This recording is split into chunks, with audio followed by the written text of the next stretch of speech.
Okay, I think we're underway. All right.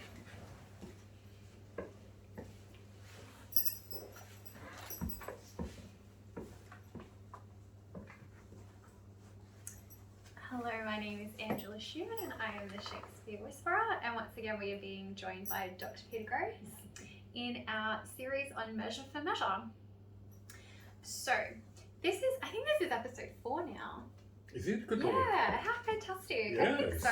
Yes. And we have just finished Act 1. So we are picking up with Act 2, Scene 1. Act 2, Scene 1. A courtroom, says the edition. Of course. Mine doesn't say that. No, exactly, because those little titles like Another Part of the Wood or Another Room in the Castle are always put in my editors. Shakespeare never put any of that stuff in. Didn't know that. Oh yeah. And sometimes, of course, it makes no sense. There's a scene in Hamlet which starts in a kind of closet chamber, Act 2, Scene 2, and ends up in the open air. And at no point does anybody actually move anywhere. It's just all imaginary. So, we begin with Angelo and Aeschylus, and they're talking about this new policy of, cracking down on vice and crime. Angelo says, we must not make a scarecrow of the law, setting it up to fear the birds of prey, that is, to make them afraid, and let it keep one shape till custom make it their perch and not their terror. Which is, he's got the theoretical point of view. We must terrify everybody basically into conformity. That's actually kind of disturbing if by the law you mean the actual law rather than, say, law enforcement, because shouldn't the law potentially be... Exactly. The law should be an expression of justice. Yeah. Exactly. But Angelo is one of those people who sees the law as an expression of state power, which interestingly makes him a little bit of a Machiavellian himself, although he wouldn't see himself that way. The very notion of the state as something separate from, the people who are governed, the king and the people under him, is actually first used in Machiavelli. It's a modern invention, lo Stato. So I'd never thought that before, but there you go. the way in which he's thinking, the very notion indeed that the state has a monopoly on violence is a modern idea which really begins in the 16th century.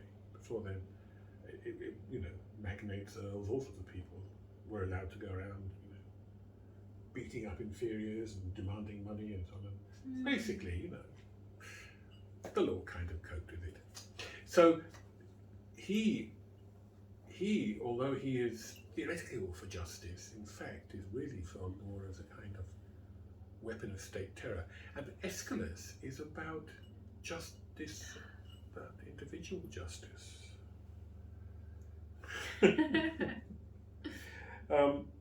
So Aeschylus is highly, but yet let us be keen and rather cut a little than fall and bruised to death, and then goes into the specifics of the case. This gentleman, whom I believe to be straight in virtue and so on, he's pleading for him, and he's raising, the question.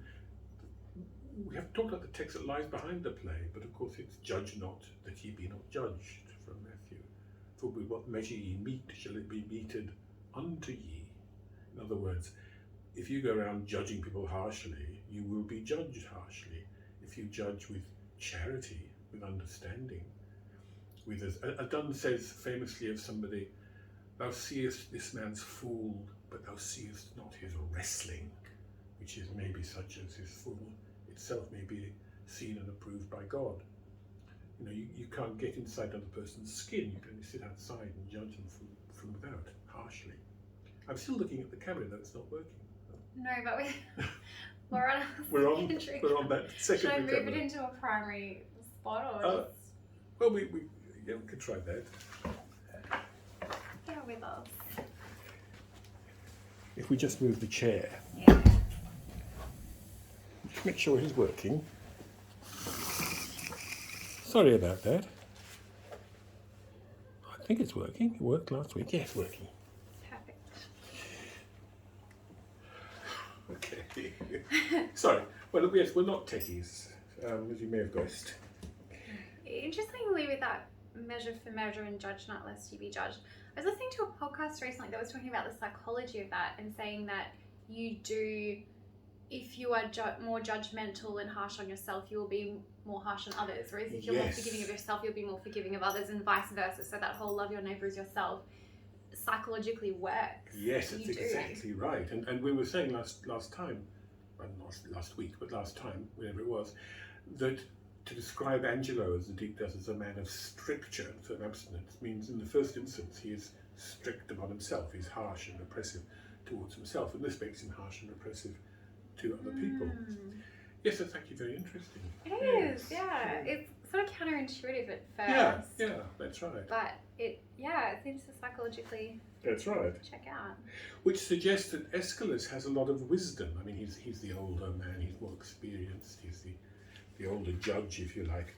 And, before we get to the actual little trial that's coming up, Aeschylus appeals to Angelo's sense that he says, had time cohered with place, or place with wishing, or, so this is line 12 or so, or that the resolute acting of your blood, your desires, could have attained the effect of your own purpose, whether you had not, sometime in your life, erred in this point, which now you censure him, and pull the law upon you.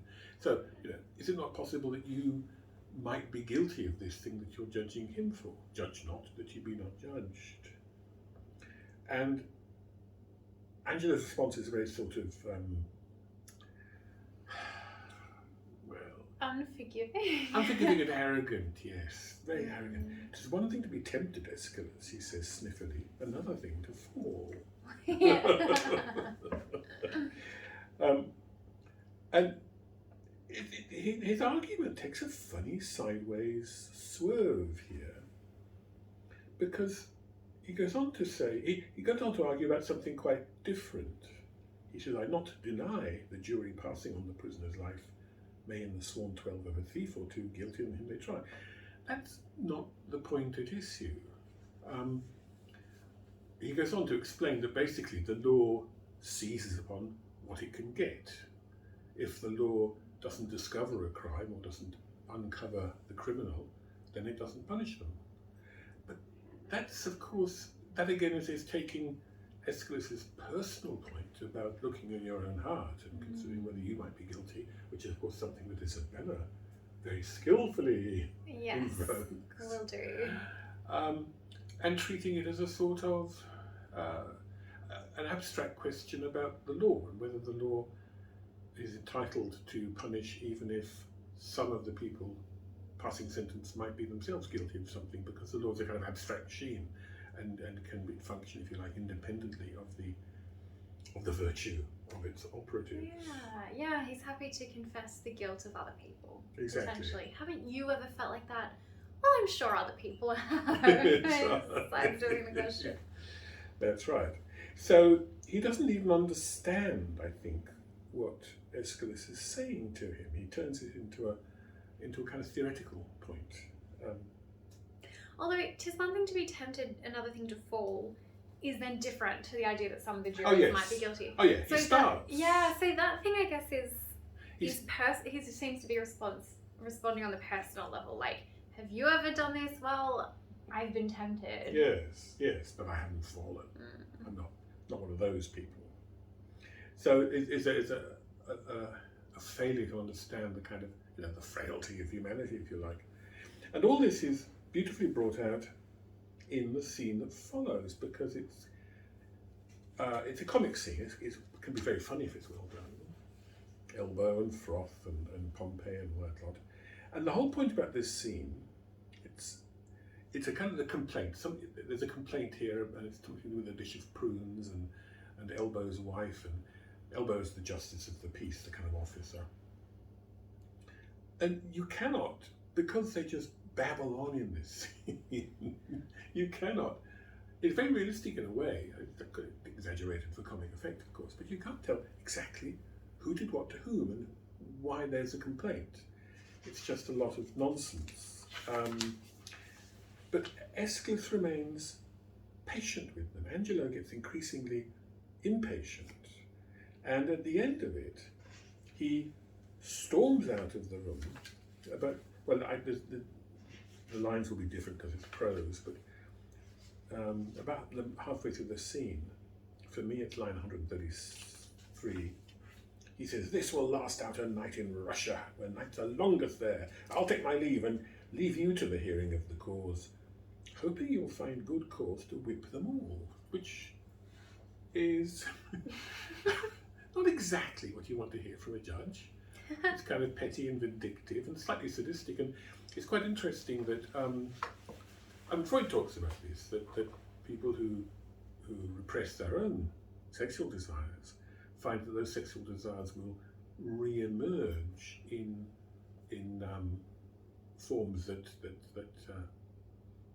well, we think of as perversions, if you like, and one of these is sadism, meaning the desire to control other people. It's quite interesting. Richard III is a nice example of that too, but yeah, I think it's quite interesting as a way of characterising him here. But Aeschylus battles on patiently. He tries to find out what's happened. He just doesn't get anywhere. There's really no point in going through this scene detail by detail because the details are nonsensical. I'll end up siding with Angelo. I whipped them all. That's right. It's meant to be nonsensical and meant to be funny, but it's making a serious point that for Angelo, I think in some ways, Angelo's commitment to the law is a kind of idealistic one. It's a kind of beautiful intellectual construct. There's a lot of, great interest intellectually in the law. If you're interested in that kind of thing and the way it works, it's like a great big machine requiring interpretation. There's actually interesting connections between the law and literary criticism. They're both to do with working out how language works, how it functions, and how, in particular instances and cases. But if you start applying the law, it's messy because human beings are messy and they're forgetful and they're self-forgetful and all sorts of things intervene, and Angelo can't stand the mess. You can imagine his kitchen would be spotless, actually. Not a thing out of place. So it's making a one important point about the nature of law as something that governs the operation of society, that it's messy and difficult and awkward and requires patience and a degree of love almost. So essentially, and again, there's no point in spending lots of time on the details of this, eventually Aeschylus kind of lets them off with a caution. But he's not just a soft touch, if you like. How should we say, he does warn Pompey that if he offends again, he's going to be in trouble. So it's a genuine caution, as to say there will be consequences if he's up before Aeschylus again. But he solves the problem with a degree of charity and understanding. As I say, patience is the virtue. He's the perfect foil for Angelo. Yeah, perfect foil, absolutely. Yeah. So, the scene ends with Aeschylus and the justice, and again commenting on the severity of Lord Angelo. At the very end, Lord Angelo is severe. It is but needful. Mercy is not itself, it often looks so. So, in a sense, he's taking the party line, a cabinet solidarity here. If mercy is not tempered by some degree of rigour, then it's mere, well, it's not justice at all, it's mere laxity, if you like. But the point here is that he's not being lax because he's quite stern with Pompey towards the end and warns him, okay, I'll overlook it this time, but another go. In fact, if you think about it, of course, this is exactly what Angelo, in enforcing the new laws, should have said to Claudio. Yeah. Let you off this time, but any more hanky-panky with your wife and I'll be coming down on you like a ton of bricks. So, we come to Act 2, Scene 2, one of the big scenes. Whew. Yes, indeed. One of the scenes. Yes. So the provost, the official who runs the jail, the prison, comes in, and the servant. And Angela asks him what the matter is. They talk about the death of Claudio. The upcoming death.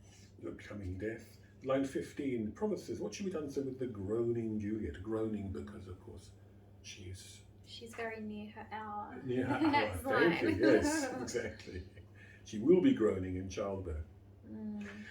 Dispose of her somewhere fit a place, and that with speed. And then he repeats himself at line 20, 23 or so. See you the fornicatress, beautiful. And it's so harsh and cold and judgmental. Yeah, pigeonholed. yeah. It's- She's completely defined Exactly. and identified by her sin. Yeah, that's right. Never mind the fact that, it's absolutely and profoundly qualified by the fact that she's essentially married. I don't know if we've talked about it, but we'll talk about it later perhaps. And then the servant announces that Isabella is here to, the sister of the man condemned, desires access to you. And she's let in.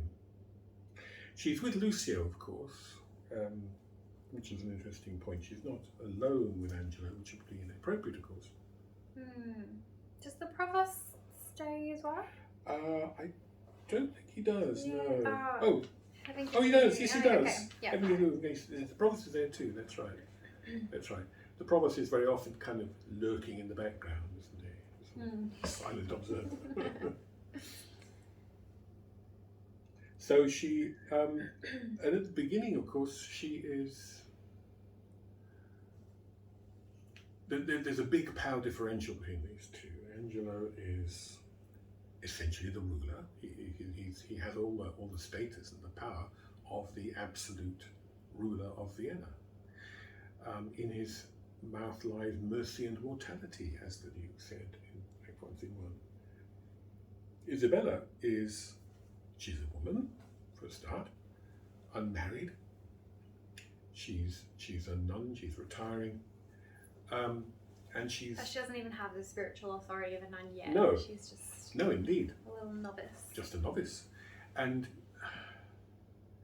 she's a suitor. She's got something to ask of him. So she's...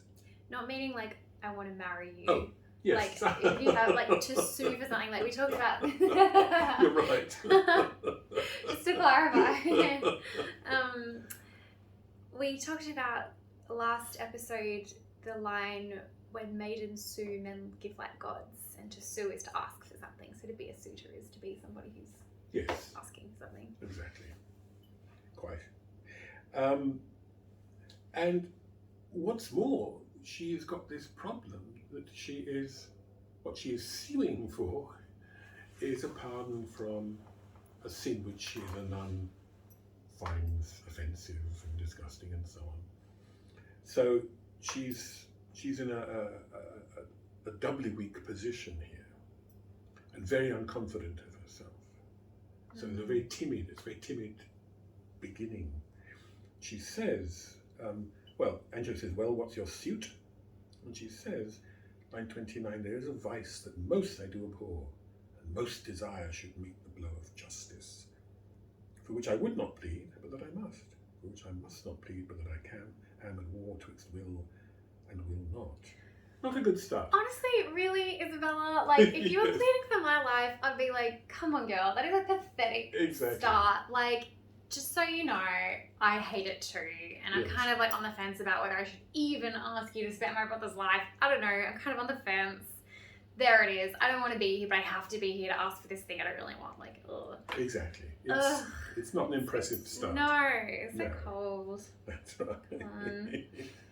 Well, it's self-doubt. Our doubts are traitors. Often make us, fear the thing we desire and so on. Do you think because I feel like she's just like, honestly, Angelo, I really agree with you mostly. I just, maybe some people have asked me to like check with you. Well, Yeah, because, in many ways, these two, they're so unlike, obviously, in so many ways, but there's a lot of similarity between them. Yeah. And one of them is that they are both of them fired up by abstract intellectual things, by ideas, if you like, more necessary than by people or individuals.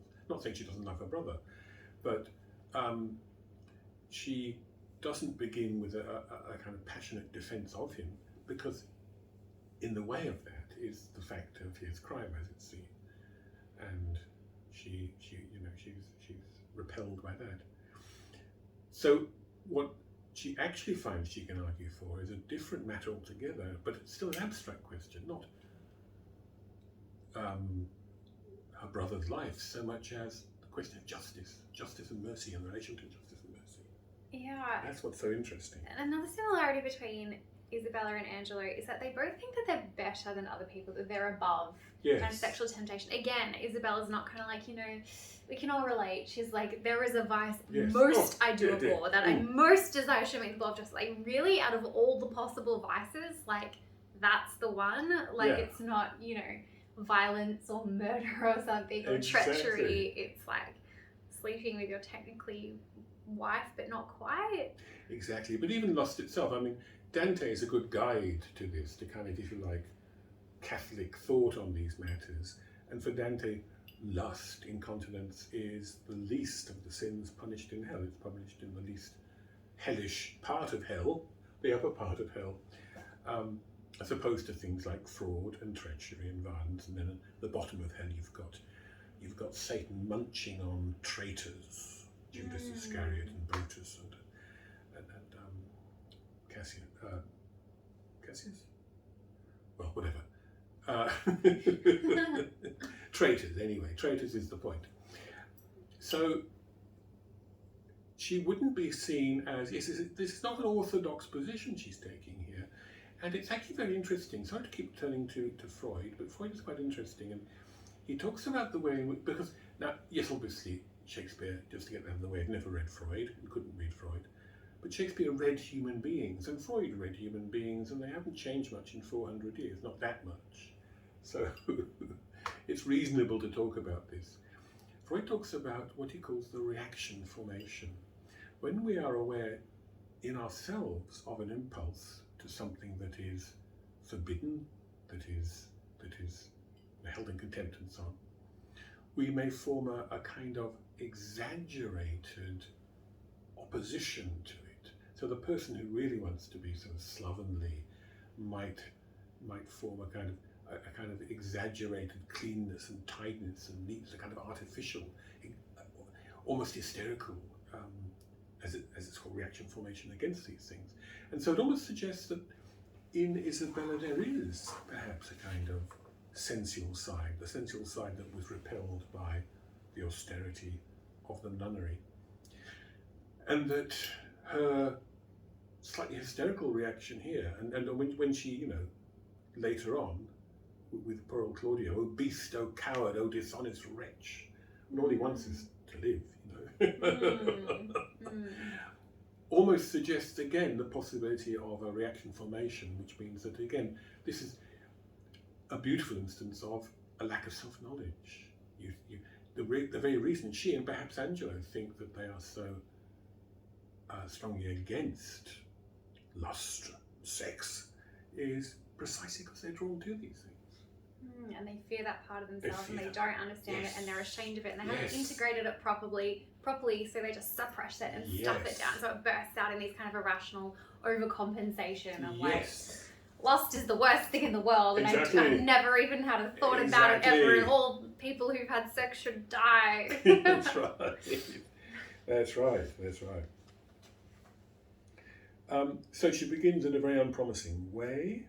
"I have a brother who is condemned to die," line 34. "I do beseech you, let it be his fault, not my brother." And of course, that's not going to fly, that argument, really. Hasn't got wheels. Yeah. Hasn't got legs. and again, like, the kind of, I don't know, the rhetoric there is kind of neat and clever. I like it. Yes, it is. It's not to be his fault and not my brother that dies. Yes, exactly. But it's the kind of neat rhetoric you might have in a debating society contest. It's not going to... There's a very interesting, if you're interested in Shakespeare's his own interest in rhetoric.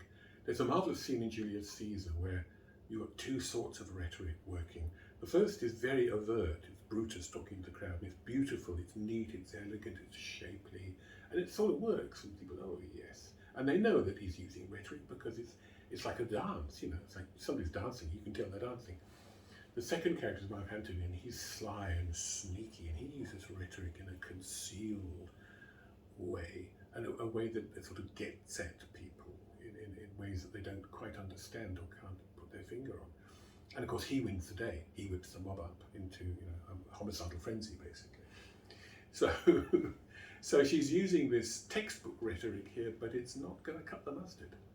She's going to need something else, and she pulls it out of her hat. Oh, she'll get there. Yes. I'm wondering if this is a good place to stop this episode. Oh, right. Yes. We're probably near time. Okay. Well, there you go. Good point.